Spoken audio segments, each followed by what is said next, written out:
जय हिंद, वंदे मातरम। आज आईपीएल में बहुत इंटरेस्टिंग मैच होने वाला है और ये मैच होने वाला है मुंबई और आरसीबी के बीच में।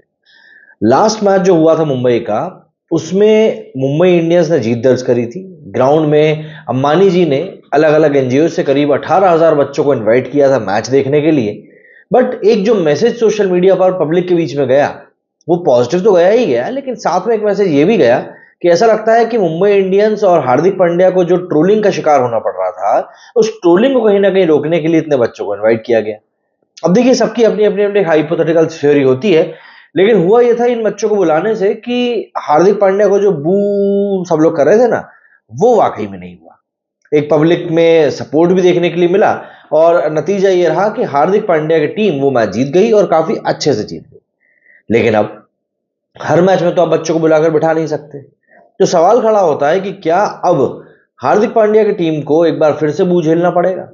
दरअसल आज मैच होना है मुंबई के आइकॉनिक वानखेड़े स्टेडियम में, और मैच है रॉयल चैलेंजर्स बेंगलुरु से।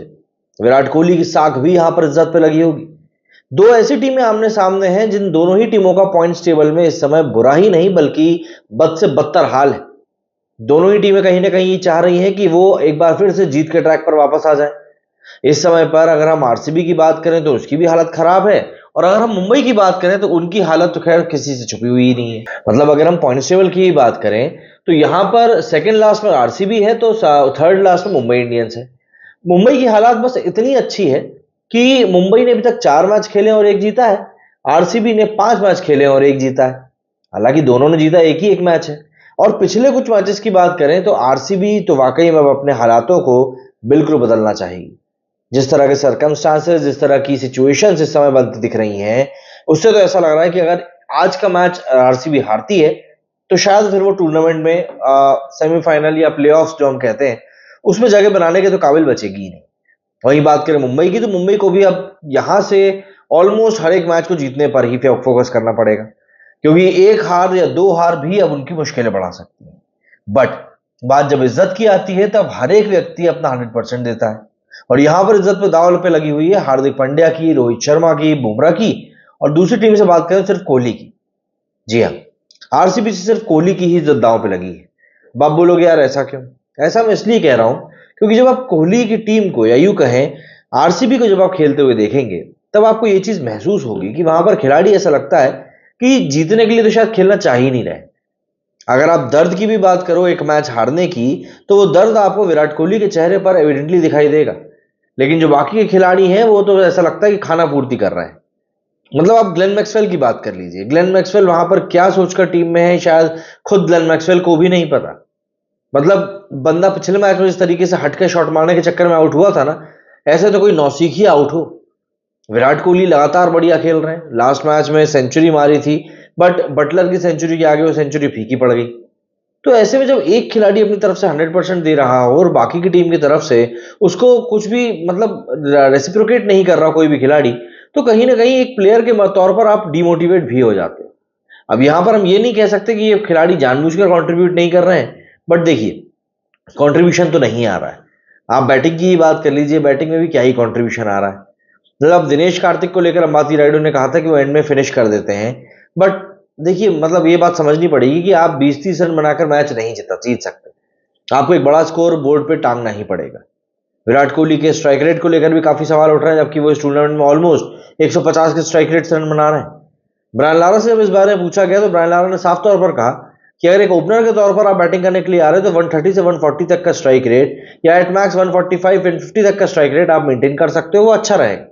बट अगर आपका रोल फिनिशर का है तो वहां पर आपका रोल बढ़ जाता है कि भैया आपको जो है कम से कम 200 के स्ट्राइक रेट से रन बनाने हैं।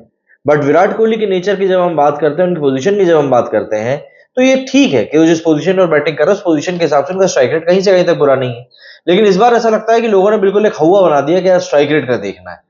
अगर हम लोग हाई स्कोर की ही बात करें तो विराट कोहली, फिर रेयान पराग, फिर शुभमन गिल, फिर संजू सैमसन और साई सुदर्शन है। अगर आप देखें तो रेयान पराग की इस बार काफी तारीफें हो रही हैं, और रेयान पराग और विराट कोहली के स्ट्राइक रेट के बीच में सिर्फ 10 ही रनों का अंतर है। मतलब 146 का स्ट्राइक रेट अगर कोहली का है तो 158 का स्ट्राइक रेट जो है वो रेयान पराग का है। तीसरे नंबर पर शुभमन गिल है 255 रन के साथ में, और इन महाशय का स्ट्राइक रेट भी 151 का है। हाँ, एक चीज जरूर कही जा सकती है कि इन सबका स्ट्राइक रेट कहीं ना कहीं 150 से प्लस में ही है। हालांकि 5वें नंबर पर मौजूद साई सुदर्शन है, इन्होंने 226 रन बनाए हैं और इनका स्ट्राइक रेट 127 का है। तो ये कुछ चीजें हैं जो कि आप एक तरह से देख सकते हैं कि खिलाड़ी के तौर पर मतलब क्या विराट कोहली से इतना सवाल किया जाना चाहिए। वहीं दूसरी तरफ जब हम बात करते हैं मुंबई की, तो मुंबई लास्ट मैच में उनकी सारी चीजें टिक कर गई। मतलब हर एक खिलाड़ी चल गया, हर एक बॉलर चल गया, फील्डर्स बढ़िया फील्डिंग कर गए, जो सिचुएशन जैसी होनी चाहिए थी कुछ वैसी सिचुएशन बनकर निकली। बट सवाल खड़ा होता है कि क्या फैंस अभी भी हार्दिक पांड्या को सपोर्ट कर रहे हैं। सोशल मीडिया पर उनकी ट्रोलिंग चली रही है। आज एक केस और निकलकर सामने आ गया जिसमें कि उनके सौतेले भाई ने ही उनके साथ 4.25 करोड़ रुपए की धोखाधड़ी कर दी। अब इन सारी चीजों के बीच में अगर आप देखें तो एक तरह से पांड्या के ऊपर भी इस समय प्रेशर कम नहीं होगा। हार्दिक पांड्या इस समय इमेंस प्रेशर में होंगे, T20 वर्ल्ड कप के लिए टीम चुनी जानी है, लेकिन हार्दिक पांड्या खुद परफॉर्म कर नहीं पा रहे हैं। टीम ने जैसे तैसे जाकर एक मैच जीता है, तो ऐसे में उनका खुद का सिलेक्शन कैसे होगा टीम में, ये एक वाकई में इस समय बहुत बड़ा सवाल है जो भारतीय दर्शकों के जहन में भी। और सबसे बड़ी बात, क्या अभी भी पब्लिक पांड्या को बू करेगी कि नहीं करेगी, जो मैंने शुरुआत में ही आपको बोला। देखिए लास्ट मैच के सिनेरियो कुछ ऐसा था कि कुछ एनजीओज ने मिलकर करीब 18,000 बच्चों को मैच दिखाने के लिए स्कूल से स्टेडियम बुलाया था। अब यहां पर फर्क ये पड़ गया कि भैया जब 18,000 बच्चे इस स्टेडियम में पहुंचे तो जो मेजोरिटी ऑफ पब्लिक थी उसको टिकट मिले नहीं थे। तो जो बू करने वाला पूरा फैक्टर चल रहा था ना, पहले तो 7 दिनों तक मुंबई का ब्रेक रहा और फिर उसके बाद मैच हुआ, पब्लिक बच्चों को बुला लिया पब्लिक की जगह पर, और अब फिर से 2-3 दिन का गैप। तो जैसे 10 दिन हो चुके हैं, तो ऐसे में ऐसा सोशल मीडिया पर ये सब चल रहा है कि बोला जा रहा है कि जो मुंबई का मैनेजमेंट है वो कहीं ना कहीं स्ट्रीक तोड़ना चाह रहा है। जो पब्लिक के मन में पूरी स्ट्रीक बन चुकी है कि नहीं यार पब्लिक पांड्या को बू कर रही है, बैक नहीं कर रही, उस चीज को तोड़ना चाहता है, इसीलिए इतना बड़ा गैप क्रिएट किया गया है। अब हालांकि देखिए शेड्यूल वगैरह तो पहले से ही डिसाइडेड रहते हैं, तो वहां पर इस तरह की बातें तो होनी नहीं चाहिए। But then again we have to think कि यार पब्लिक क्या कर सकती है।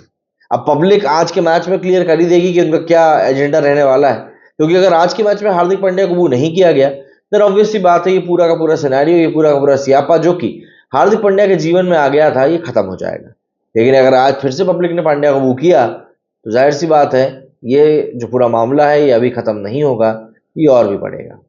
अब ऐसी कंडीशन में, ऐसे सूरत हाल में काफी सारी चीजें लोगों के जहन में आती है और उनको लगता है कि यार एक प्लेयर के तौर पर आखिर खिलाड़ी क्या कर रहे हैं। देखिए रोहित शर्मा की फैन फॉलोइंग बहुत अच्छी है, और बात सिर्फ फैन फॉलोइंग की नहीं है, लोग रोहित शर्मा की काफी रिस्पेक्ट करते हैं। जिस तरीके के टूर्नामेंट्स उन्होंने खेले, जिस तरह की उन्होंने कई मौकों पर बल्लेबाजी दिखाई है, रोहित शर्मा के लोग वाकई में काफी इज्जत करते हैं। और इसीलिए बस पब्लिक कहीं ना कहीं एक सॉफ्ट कॉर्नर रखती है रोहित शर्मा के लिए। ऐसे में दिल्ली में जाने की, कोलकाता में जाने की काफी बातें निकलकर सामने आई रोहित शर्मा की। बट अभी हाल फिलहाल के लिए तो हमको ये समझना पड़ेगा कि यार आखिर आज के मैच में क्या होगा, और आज के मैच में भी अगर हार्दिक पांड्या को बू किया गया तो इसके बाद आगे की सिचुएशन किस तरीके से बैठेंगी। मेरे स्टूडियो फिलहाल इतना ही। जय हिंद, जय भारत।